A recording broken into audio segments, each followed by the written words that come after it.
Eu quero falar sobre os utensílios do templo e de uma forma um pouco específica. Na época de Jeremias, muita coisa já tinha sido levada para a Babilônia, porém, os babilônicos tinham deixado alguns utensílios. Nós não temos ideia do que eles levaram e do que eles deixaram. Eles tinham deixado alguns utensílios em Jerusalém, no templo, para que o povo pudesse continuar a prestar culto a Deus. Interessante isto. A Bíblia diz que Deus levantou o Nabucodonosor. O Nabucodonosor, era uma pessoa, de certa forma, temente a Deus. Ele não pode ser considerado uma pessoa justa que seguia ao Senhor. Ele fazia muita coisa errada e o próprio Deus se revelou a ele em sonhos. Mas ele tinha um certo temor a Deus e permitiu que os judeus continuassem a cultuar a Deus em Jerusalém. O Nabucodonosor permitiu que os judeus continuassem a adorar a Deus lá no templo em Jerusalém. E deixou alguns utensílios. Nós não sabemos o que ele levou, o que ele deixou. Mas aqueles utensílios eram úteis e necessários para os holocaustos e sacrifícios a Deus. E apareceram profetas profetizando falsamente. Isso é uma outra questão interessante e delicada. O profeta que profetiza falsamente é um profeta falso.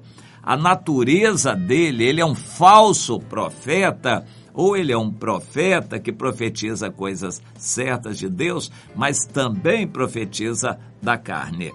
É preciso a gente entender isto. A Bíblia não diz que eles eram falsos profetas, diz que eles profetizavam falsamente. E isso é possível. Alguém que profetiza corretamente também pode profetizar falsamente. E eles então começaram a profetizar que aqueles objetos que tinham sido levados seriam trazidos de volta logo. E o profeta Jeremias foi levantado por Deus para dizer a verdade. Assim diz o Senhor dos Exércitos acerca das colunas do mar, dos suportes e dos restantes utensílios que ficaram na cidade, os quais Nabucodonosor, rei da Babilônia, não levou, quando deportou de Jerusalém para a Babilônia Jeconias, filho de Joaquim, rei de Judá, assim como todos os nobres de Judá e de Jerusalém. Sim, isto diz o Senhor dos Exércitos, o Deus de Israel, acerca dos utensílios que ficaram na casa do Senhor e na casa do rei de Judá e em Jerusalém. A Babilônia serão levados, onde ficarão até ao dia em que eu atentar para eles, diz o Senhor. Então os farei trazer e os devolverei a este lugar. Interessante. Nabucodonosor levou alguns dos objetos, deixou outros para permitir que o culto continuasse. Os falsos profetas diziam que os que tinham sido levados voltariam logo. Jeremias disse, não vão voltar logo, até que se cumpram os 70 anos. O que vai acontecer também é que mesmo os utensílios que ficaram serão levados também, serão guardados e preservados na Babilônia, até o dia em que eu, o Senhor, os trarei de volta a esta casa. Interessante os desígnios de Deus. Deus permitiu que alguma coisa fosse levada para a Babilônia, mas ele tocou o coração dos babilônicos para que deixassem alguma coisa e o culto continuasse. mas não adiantou, porque mesmo os objetos que ficaram não foram bem utilizados. O povo judeu não tinha o coração nas coisas de Deus. Mesmo tendo possibilidade de dar culto, eles não davam um culto sincero e verdadeiro. Pelo contrário, eles queriam se aproveitar de Deus e, se pudessem, eles se aproveitariam também das coisas da religião em benefício próprio.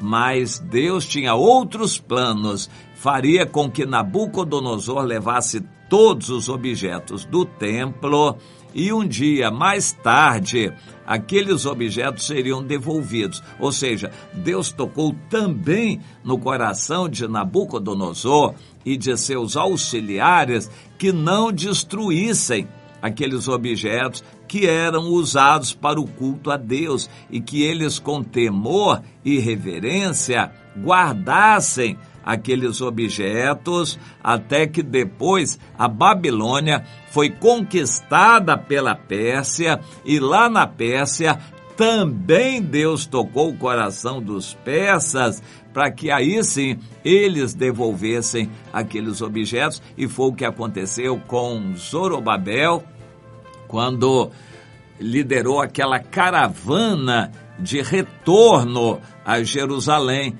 Isso está relatado no livro de Esdras, quando aqueles objetos voltaram para continuar o culto em Jerusalém.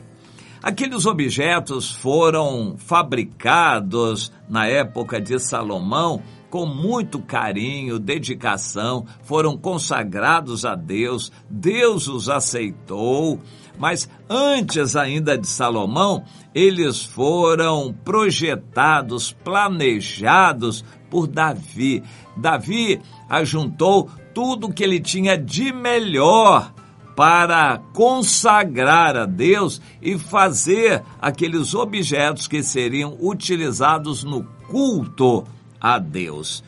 Eu quero fazer alguns comentários sobre objetos, utensílios de culto. São apenas ferramentas, mas têm um significado grande, porque quem ama a Deus valoriza tudo que é feito para Deus. Quem ama o Senhor se alegra em ir à casa de Deus. A pessoa valoriza até os móveis, utensílios, cadeiras. A pessoa vai com reverência ao culto. Ela não fica usando de qualquer maneira aquilo que é consagrado a Deus. As ofertas a Deus, a pessoa valoriza e honra.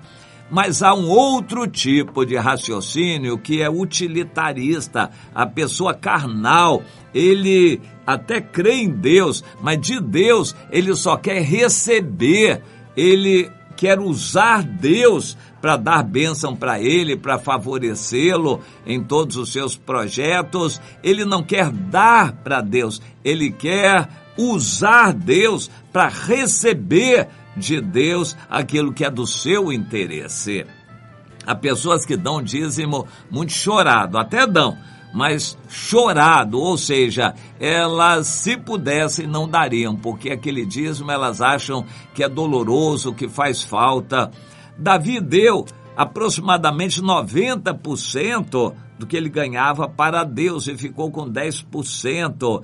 E no final, antes da morte, ele praticamente doou para Deus os outros 10%, tudo que ele tinha ajuntado. O coração dele estava em Deus, ele tinha prazer em dar. Nós precisamos entender que culto é aquilo que a gente dá, a gente se esforça, a gente compra material para o culto, a gente se prepara para o culto, a gente valoriza tudo, a gente tem alegria em ter carinho com as coisas de Deus, participa da limpeza, ornamentação, a gente quer valorizar o culto, chama pessoas, convida pessoas, a gente põe o coração naquele culto a Deus. É assim que Deus nos quer. E analise agora, meu irmão, minha irmã, o seu coração, para você poder saber em que grupo de pessoas você está. Você é daqueles que querem usar Deus em seu interesse? Você quer orar a Deus só para pedir?